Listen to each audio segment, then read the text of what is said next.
반갑습니다. 뜨아 가족 여러분, 오늘도 좋은 금요일 아침을 맞아서 말씀 묵상 자리에 나오신 여러분들을 사랑하고 축복합니다.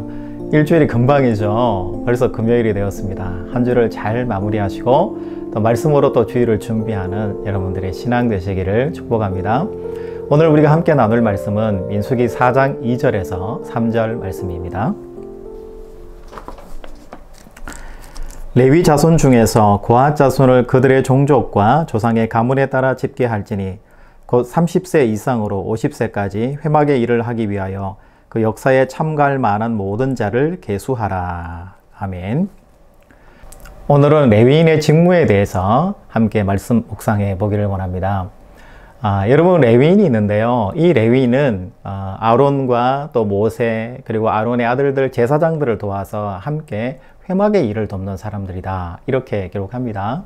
그리고 30세 이상부터 시작해서 50세 정도까지 사람이에요.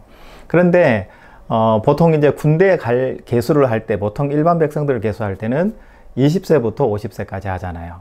그러면 레위인들은 30세부터니까 조금 차이가 있는 것 같아요. 또 어떤 기록에는 보면은 20세부터 직무를 했다라는 데가 있고, 또 어떤 데는 레위인이 25세부터 계수에 들어가서 직무를 시작했다라는 기록도 있어요. 종합해서 생각해 보면 아마 25세나 30세부터 시작했을 것 같은데, 그 이전부터 미리 준비하는 과정들이 있지 않았을까라고 이렇게 우리가 추측해서 한번 생각해 볼 수 있는 것 같습니다. 여러분, 레위인의 아들들이 있죠. 게르손, 고핫, 모라리, 이렇게 3형제가 있습니다. 제일 먼저 장자의 역할을 하게 된 것은 역설적에도 게르손이 아니라 누굴까요? 바로 고핫입니다. 성경은 항상 무조건 장자 중심으로 가는 것이 아니라 하나님 보시기에 쓰시기에 합당한 사람이 그 장자 맏아들 역할을 했다라는 것을 우리가 알 수가 있어요. 그러면 역할마다 다른데 그 안에 여러 가지 성막에 회막에 성물들이 있을 거 아닙니까? 등잔대라든지 떡상이라든지 그 안에 법궤라든지 여러 가지 십계명이라든지 있는데, 그러면 이 아론과 그의 제사장들의 역할은 이것을 메고 갈 수 있도록 잘 다양한 덮개들로 준비를 하고 포장하는 역할, 물건을 옮길 수 있도록 준비하는 역할이 이 아론과 제사장들의 역할이에요. 그러면 준비가 다 돼서 다 됐다는 신호를 주면 이제 고핫 자손들이 나무에 긴 장대 같은 데 껴가지고 어깨에 매야 되니까 그 성물들을 잘 옮길 수 있도록 다시 재포장해 가지고 어깨를 맬 수 있도록 준비해서 어깨를 메고 이동하는 역할, 이것이 고핫 자손들의 역할이에요. 그러면 그 다음에는 뭐가 남죠? 위에 덮개 휘장이라든지 옆에 사용했던 여러 가지 부속품들이 있을 거 아닙니까? 그럼 이 도구들을 다시 잘 정리해서 어깨에 매든지, 또 아닌 민수기 다른 말씀에 보면은 소와 수레를 이용했다는 기록이 있어요. 그래서 어깨에 무조건 맸다라는 게 아니라 소와 수레를 이용해서 다시 실어서 이동하기도 했는데, 어쨌든 그런 주변 것들을 정리한 것이 바로 게르손 지파고요. 그리고 모라리는 이 덮개라든지 주변의 부속품들을 가져오고 나면 그 다음에 맨 마지막에 무거운 물건들이 남죠. 그게 뭡니까? 기둥이라든지 널판지라든지 아니면 밧줄이라든지 뭐 이런 것들이 남게 되잖아요. 천장의 대들보 같은 그런 것들이잖아요. 그럼 이 무거운 가정 뼈대에 해당되는 이 물건들을 다시 수레나 어깨에 메고 이동했던 바로 지파가 모라리, 바로 지파 족속이었다라는 것을 알 수가 있는 거죠. 그래서 하나님께서 이 레위인들을 부르시고 맡기실 때에 거기에 알맞는 다양한 역할들을 주신 거예요. 여러분, 여기에서 한번 생각해 볼 것은, 그래도 제사장들하고 제일 가까이 있는 사람이 누굴까요? 고핫 자손들이죠. 아무래도 성물들을 그래도 뭔가 취급하게 되고 좀 더 귀하게 있는 것 같다라는 생각이 들어요.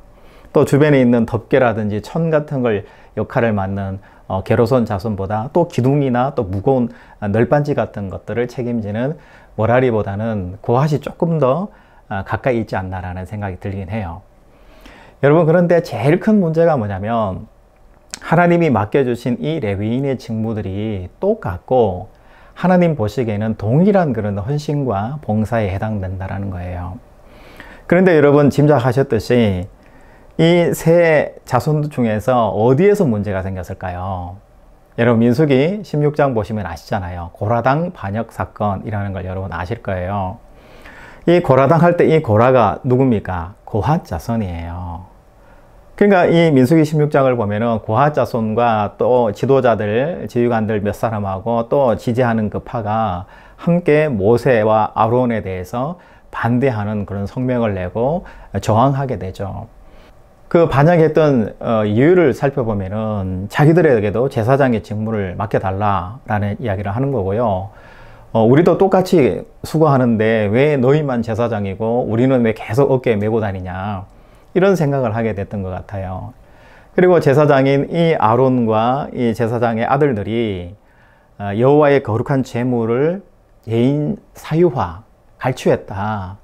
증거가 없는 것인데 그렇게 한 거예요. 여러분, 그 결과는 나중에 우리 민수기 16장 할 때 알려드리겠지만 하나님의 큰 진노가 있었고요. 땅이 삼켜서 이 모든 것들을 정리한 그런 사건이 있습니다. 여러분, 한번 생각해 보시면 어디에서 문제가 생길까요? 하나님의 사랑은 같고 하나님이 내게 주신 직임은 다 똑같은 거예요. 그런데 내게 주어진 직임이 훨씬 더 신적인 것이고 거룩한 것이고 내가 훨씬 더 수고하고 내가 더 훨씬 대단한 것이다 라고 생각하는 그 생각이 내 머릿속에 들어오는 순간 레위인은 그 직임을 함께 할 수가 없게 된 거죠. 하나님이 원하시는 것은 이런 건 것 같아요. 성막 봉사를 할 때 레위인 한 사람 한 사람이, 한 자손 한 자손이 내가 이 어깨로 성물을 매는 이 중대한 사역, 얼마나 중요한 가치고 영적인 의미가 있는지를 생각하면서 어깨에 지는 거고요. 또 천막에 천들을 접어서 옮길 때 이 고핫 자손은 또 그 의미를, 또 므라리 자손은 묵직한 기둥과 널빤지들을 옮길 때에 자기에 주어졌던 그 소임과 영적인 의미와 가치를 생각하면서 그 일을 해야 되는데 은혜를 놓쳐버리고 하나님 앞에 자기 자신이 더 많은 것을 수고한다라고 생각하고 자기가 더 위에 있다라고 생각하니까 이런 반역 사건이 발생하게 되는 거고요. 은혜를 다 놓쳐버리는 사건들이 발생하게 되는 거죠. 결국 거룩한 일을 하는 레위 자손의 그 업무 속에 세상 가치가 들어와서 영적인 가치를 무너뜨린 사건이다. 이렇게 우리가 볼 수가 있죠. 여러분, 오늘도 출근을 하실 거고요. 가정에서 일을 하실 수도 있고요. 많은 세상 속에서의 영적인 가치 있는 일들을 여러분 하실 거예요.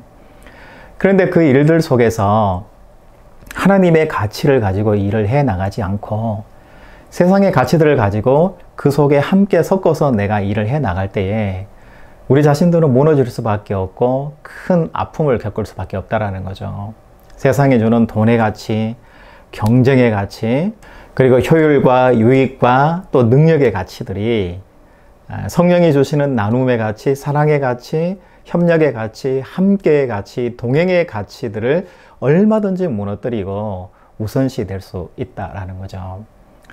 여러분, 오늘 모든 삶의 자리에서 하나님이 주시는 이 영적인 의미들을 한번 생각해 보시는 여러분들의 삶의 자리가 되시길 바랍니다. 내가 왜 돈을 벌지? 내가 돈 때문에 너무 휘둘리는 것은 아닌가? 내가 효율과 이익 때문에 내가 너무 사람을 혹독하게 부리지는 않나? 내가 사람을 마음대로 생각하지는 않고 이것 때문에 사람을 미워하는 그런 마음으로 내가 살고 있지는 않은가? 내가 너무 돈만 추구하는 그런 돈벌레 같은 인생으로 내가 살고 있지는 않은가? 등등 우리 자신들을 한번 돌아볼 필요가 있다는 것입니다.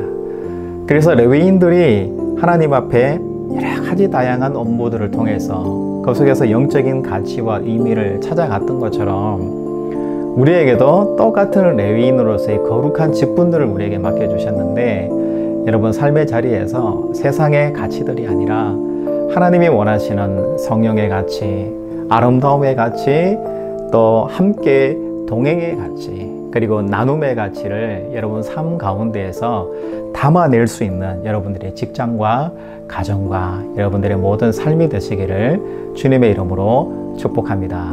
오늘도 승리하시는 하루 되시기를 축복합니다.